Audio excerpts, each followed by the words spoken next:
Welcome to your Youth and Elder Camp, Village of Solomon Community Center 2018.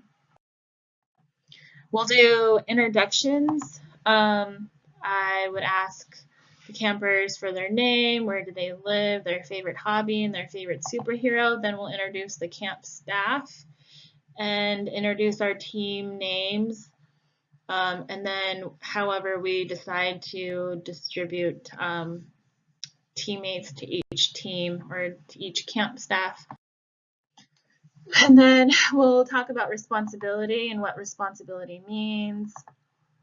And then explain how this year will be different and how we won't have our longtime youth camp leader, Helen, that we'll have to take responsibility and doing the best that we can together. So we'll have to unite as a tribe and conquer our week at youth camp as a community. So we'll expect some leadership and some extra helping hands.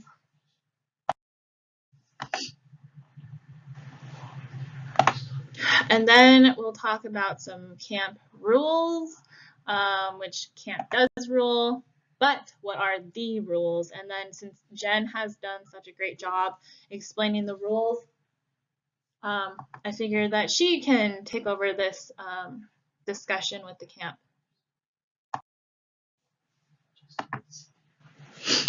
We'll go over the camp agenda. I'm hoping that by the time we do have youth camp, we'll have the agenda for each day already written out and kind of hashed out with tribal coordinator and all the camp coordinators. But one thing that I do want them to know is that we do plan on fishing. We'll do some arts and crafts, hopefully environmentally friendly. We'll go fishing again, swimming, arts and crafts. Hopefully we will have a guest speaker to discuss renewable energy and make blue. So we'll also go over the daily chore list, which is not new. We do this every year. These were just some of the chores that I could remember that we worked on each day. Then we can discuss our youth and elder camp goals. Some things that are goals for myself, and then everyone else could chime in. And then we'll talk about fishing, which is dependent upon weather. And I think that having a little organization with the fishing, such as having a sign-up sheet after breakfast, as well as long as the weather is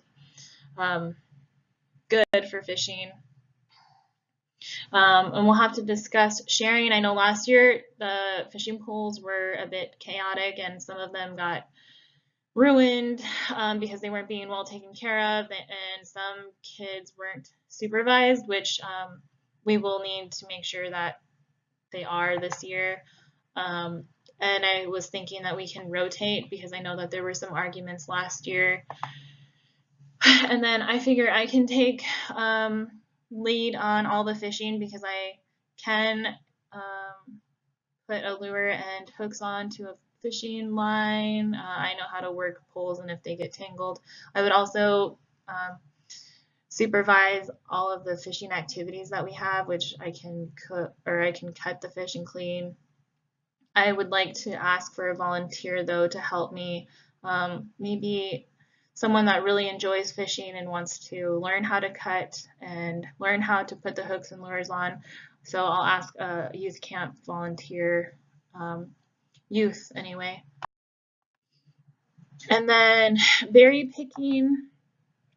Obviously we're gonna go berry picking when it's not raining out, during some free time that we may have, or I was thinking we can also have a set aside time for everyone to contribute to berry picking so that we can make blueberry jam. I know Helen had always taken over this and made the blueberry jam, but Liz and I think Amy helped out a little bit last year too, make the blueberry jam. So we have enough adults who have done this previously, and I think that if we can all just kind of come together and do it together, make sure that everyone contributes at least a gallon so that we can try to continue the tradition of bringing home blueberry jam for each camper. I was thinking we'll do Eskimo dancing from, I think it's St. Lawrence Island Dance Group or King Island Dance Group. I'm sorry, I cannot remember the name of their dance group. But I reached out to them. We just have to make sure that they're available one of the days that we have camp. I reached out to Hattie Keller, but she is unavailable. She gave me 2 contacts that I had already reached out to, and I have not heard back from them. I can try to harass them a little bit more the next couple of weeks for Inupiaq language class. Obviously, I'll run the environmental educational class. Hopefully we can do some sewing and maybe have someone take on the lead to teach others that don't know how to sew. We'll go on a canoe trip, which I don't mind taking lead on. And then I'm hoping that we can do a little presentation with all of our youth campers. They can come up with a special presentation that we can do at the end of camp during our potluck when we have the little gathering with everyone in our tribe. I think that would be really fun for them to kind of take their own lead on, and then we can the camp staff can help out as much as they need. The camp field trip to Pilgrim Hot Springs. This will be hosted by Robert Benson. He's been extremely involved with our renewable energy component for Solomon, and he offered this in the beginning of June to show our youth camp the agricultural aspect in the Bering Strait region. So he thought it would be fun to bring all the kids and show them what we are capable of doing if we wanted to in Solomon. These are pictures from his Facebook page of the produce that he has out there. So we'll learn about renewable energy and agriculture. And then most of all, we just want to have a successful youth and elder camp together. And we want to reiterate that this is the only time of year we are able to unite and focus on our youth and our elders. We kind of want to stress the idea that our youth are our future leaders for Solomon. And then obviously we'll be focusing on culture, education, subsistence, and one another. So this is a really fun time, and it's always very sad to have to leave. Really excited about youth camp. And then some way we need to acknowledge our sponsors that fund our youth camp. It does cost a lot of money to put on. So I think that we should try to have our youth campers recognize that.